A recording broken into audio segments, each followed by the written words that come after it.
There are certain memories that don't feel like mine. They play in my head like I've seen them in a film or like they've happened to someone else entirely.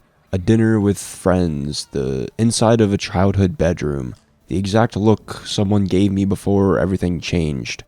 I remember the details, the way light hits the walls, what someone was wearing, the sound of laughter, but there's something about them that doesn't sit right, like they're borrowed or staged.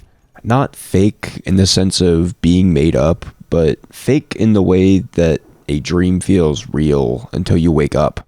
And maybe that's exactly it. Maybe memory isn't meant to be accurate.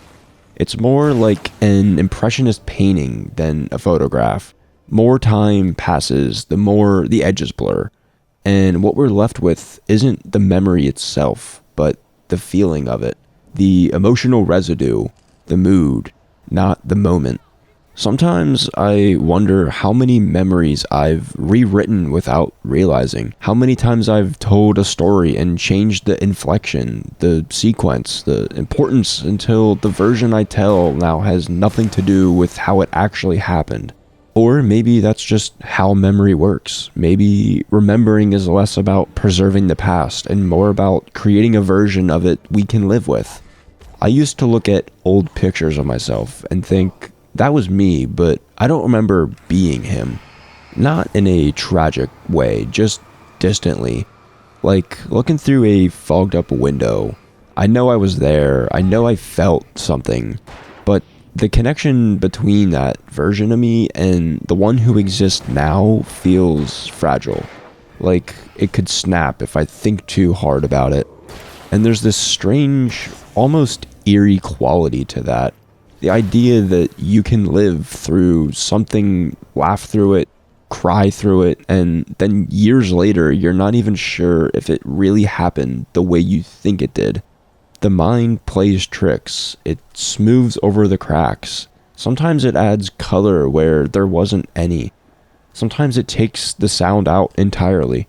I think part of this feeling that certain memories feel off comes from how quickly everything changes now. Our lives move so fast. People enter and exit. Places we used to go close down. Entire friendships get reduced to a few texts you haven't opened in months. When things just shift that fast, it's hard to know what's still real and what was just a phase. Or worse, what was only real because we believed in it at the time. And when you scroll through your camera roll or find some old screenshot, it feels like you're looking into another lifetime. Not even a past one, just a completely separate timeline that branched off somewhere and kept going without you. Like there's a version of you still living there, frozen in that moment, while you moved on and became someone else entirely.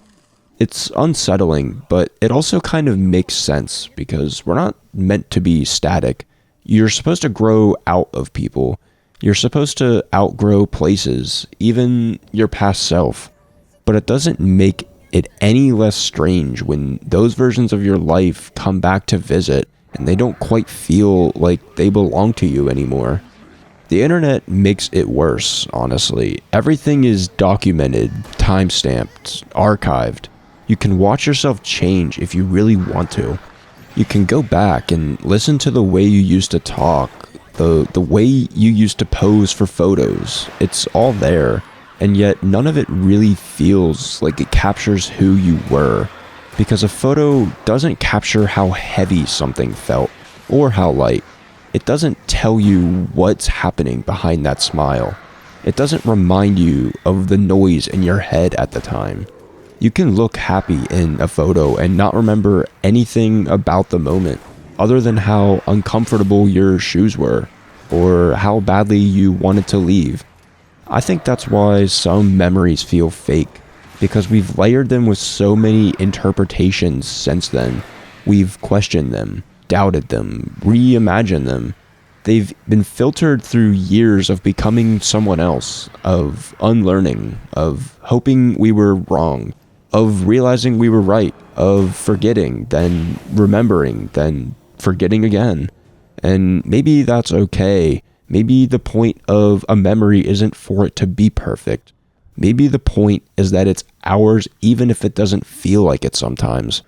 Even if it warps and shifts and becomes something unrecognizable. I don't think we're supposed to feel at home in every past version of ourselves. I don't think we're meant to carry every memory with clarity.